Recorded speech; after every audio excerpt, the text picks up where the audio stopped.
You finish your Salah, you say Salam, and then you realize something that hurts more than you expected. You were there physically, but your mind was somewhere else. You cannot even remember what you just recited. You remember standing, you remember bowing, you remember going into sujud, but ask yourself what you were actually thinking. About maybe it was work, maybe it was money, maybe someone said something to you earlier, maybe you were replaying an argument, maybe you were planning what you were going to do 5 minutes later. And sometimes it gets even worse. You can be making Salah while looking directly toward the place of sujud and still feel like your mind is running through 10 different rooms at once. Then the guilt comes. You tell yourself that you are supposed to be focused, you are supposed to feel something, you are supposed to be more connected to Allah. So you make a promise. Next prayer will be different. Next time I will concentrate. Next time I will not let my mind wander.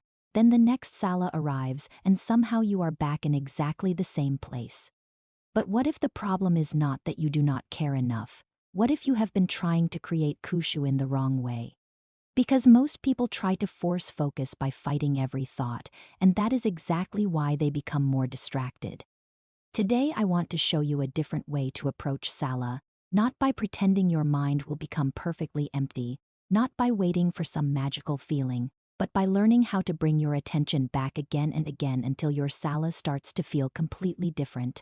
And there is one moment in the prayer that many people rush through without realizing how powerful it can be for the heart. By the end of this video, you will know exactly how to use it. First, understand something important. Khushu does not mean having a mind with zero thoughts. You are human, thoughts will come. Memories will appear. Your brain will suddenly remind you about something you have not thought about for 3 days. You will remember a message you forgot to answer. You will think about food. You will hear a noise. You will notice a person moving. And for a moment, your attention will leave the prayer. That does not automatically mean your Salah has become worthless. The real skill is what happens next. Do you follow the thought? Or do you notice it and return? That return is where your training begins. Think about it like walking through a crowded city. You are trying to reach one destination. There are hundreds of sounds around you: cars, people, signs, phones, voices. You cannot stop the city from existing, but you can keep walking toward where you are going. Salah is similar. Your mind may produce noise. Your job is not to destroy every sound in your head. Your job is to keep returning your heart to Allah, and this changes the entire goal. Instead of saying I must never get distracted, you begin saying I will notice when I drift and I will come back. That is a much more realistic battle. Now let me show you what happens before the prayer even begins. Imagine you are holding your phone. You are watching short videos. One ends, another starts. Another one, then another. Your attention keeps jumping. Your brain is being trained to expect something new every few seconds. Then suddenly you hear the call to prayer. You put the phone down, you make wudu, you stand on the prayer mat, and you expect your mind to instantly become peaceful. But your brain has not changed personalities in 30 seconds. Your body entered Salah, your attention did not. This is why the first few moments before Salah matters so much. There should be a transition, not just physically, mentally. Do not walk directly from noise into worship and expect your heart to instantly become still.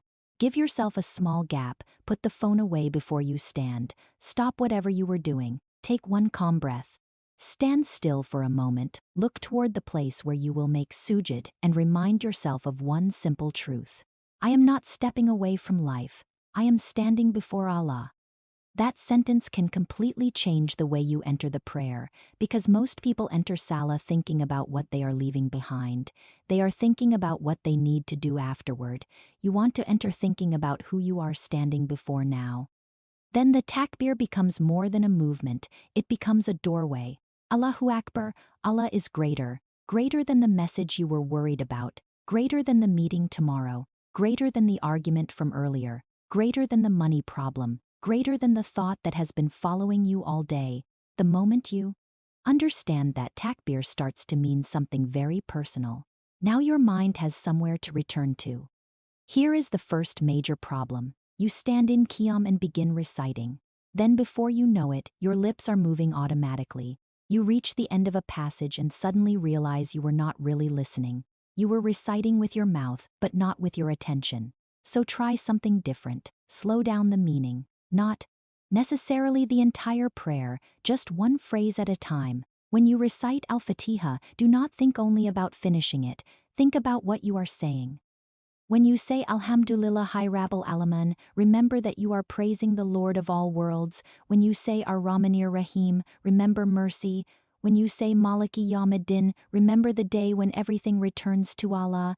When you say Iyyaka na'budu wa iyyaka nasta'in, remember the meaning, you are turning directly toward Allah and declaring that you worship Him and ask Him for help. That changes the experience. You stop hearing the prayer as familiar sound. You start hearing it as a message, and that is one of the biggest secrets of attention. Meaning creates attention. Your brain can ignore sounds that feel familiar. But when something means something to you, you naturally become more alert. So instead of trying to force yourself to focus harder, make the words matter more. Now comes another problem. You finally start feeling present, then you bow and your mind disappears again. This is where many people make a mistake. They think each position of Salah is just a movement they have to complete. Stand, bow, rise, sujud, sit, sujud again. But imagine for a moment that every position is a different emotional state. Standing is not just standing, you are presenting yourself before Allah. Ruku is not just bending, it is lowering yourself. Sujud is not just placing your forehead on the ground, it is surrender. When the body understands the meaning of the movement, the heart has something to hold on to in ruku. Do not rush to get through it. Let yourself actually bow. Let your body communicate what your heart is trying to say. You are not greater than the one you worship. You are not in control of everything. You do not know everything. You cannot guarantee tomorrow, and there is something powerful about physically lowering yourself while mentally letting go of the illusion that you control everything that can break the momentum of a restless mind. But then comes the moment I want you to pay special attention to, sujud, because so many people go into sujud physically while never actually arriving there mentally. They lower the body quickly. Their forehead touches the ground, then the words come out, and before they realize it, they are already rising. Instead, make sujud your destination. When you go down with awareness. Feel your forehead touch the ground. Stay there. Do not immediately rush to the next movement. Take one breath. Let your shoulders soften. Let the body become quiet, and then say the dhikr with awareness. Not because you are trying to make the prayer longer, but because you are trying to actually be present inside the moment you are already in. This is powerful because sujud is one of the most humble positions a human being can take. The person who wants control over everything is suddenly on the ground. The person who spends all day worrying about tomorrow is suddenly forced to stop.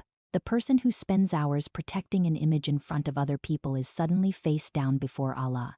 There is no performance there. There is no status. There is no audience, only surrender. And perhaps that is why sujud can feel so different when you finally stop rushing through it. You are no longer carrying the whole world in your head. For a few moments, you are letting yourself be a servant. That realization can bring a kind of peace that forcing concentration never could. But there is another trap, and almost everyone experiences it. The final part of Salah, you are sitting for tashahhud, and your brain senses the ending. It starts celebrating too early, almost done. Almost finished. What do I need to do next? Who do I need to call? What is waiting for me? Your body is still praying. Your mind has already left. This is why the final moments of Salah deserve just as much attention as the beginning. Do not treat tashahhud like the closing credits of a movie. Treat it like the final conversation. You are still there. The prayer is not over. Do not mentally pack up before the salam. Stay seated. Stay present. Listen to what you are saying. When your mind suddenly jumps to something else, do not become angry. Do not say to yourself, "Here we go again." Notice it, then return. That tiny return is important because every time you notice your mind leaving and bring it back, you are practicing attention. Think about a muscle.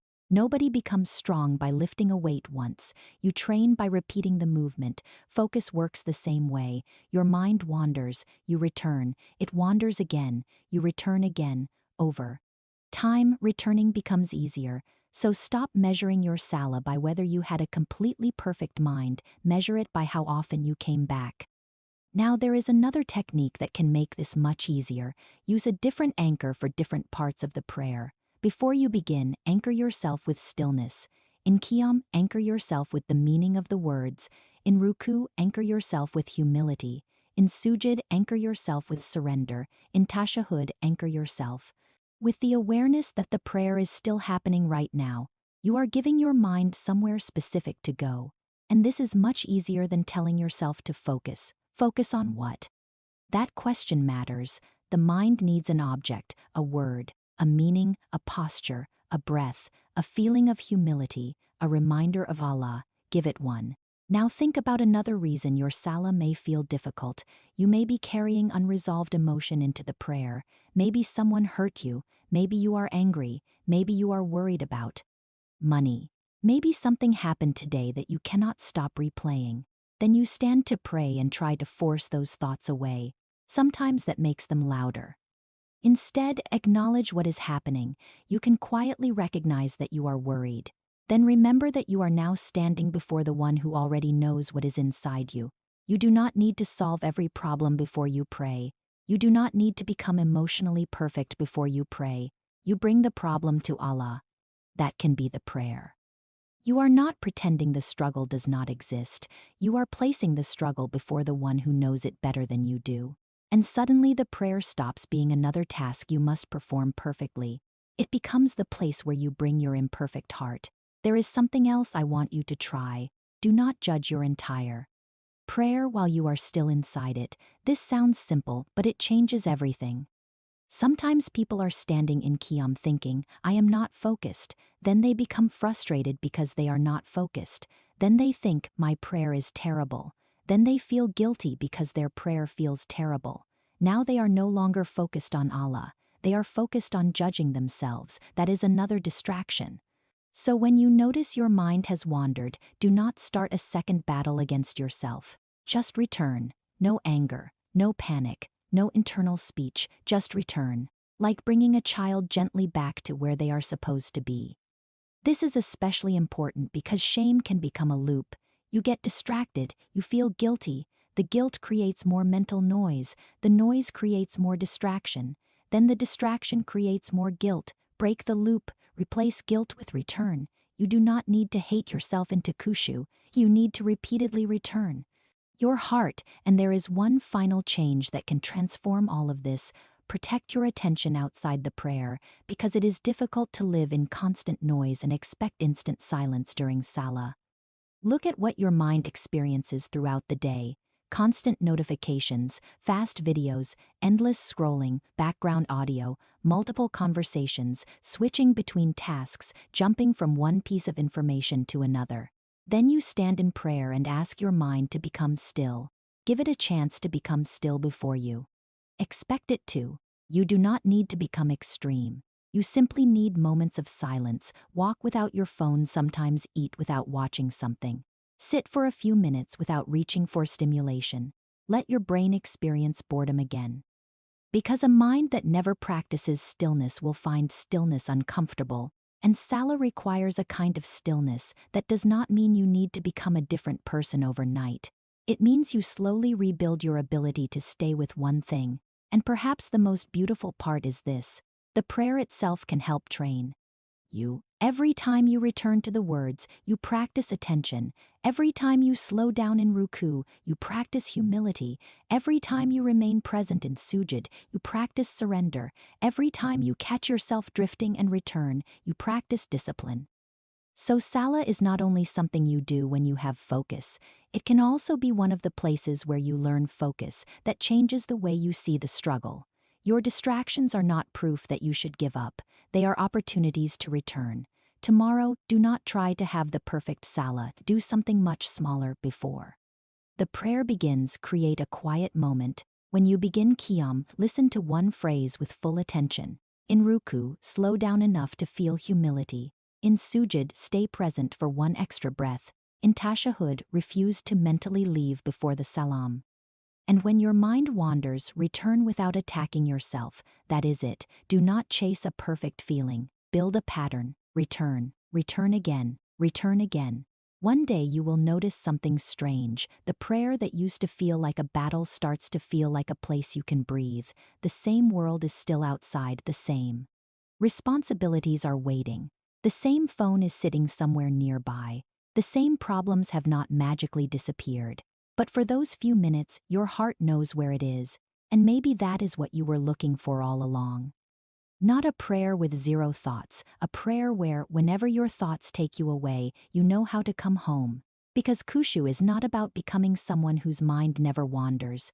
It is about becoming someone who keeps returning to Allah again and again until the return itself becomes familiar, and the next time you finish your Salah, do not immediately ask yourself, was I perfectly focused? Ask something deeper. Did I return? Did I remember who I was standing before? Did I let even one moment of this prayer reach my heart? Because sometimes one truly present moment in Salah is more meaningful than many minutes spent simply trying to finish. So the next time your mind runs away in prayer, do not assume you failed. Come back. The prayer is still there.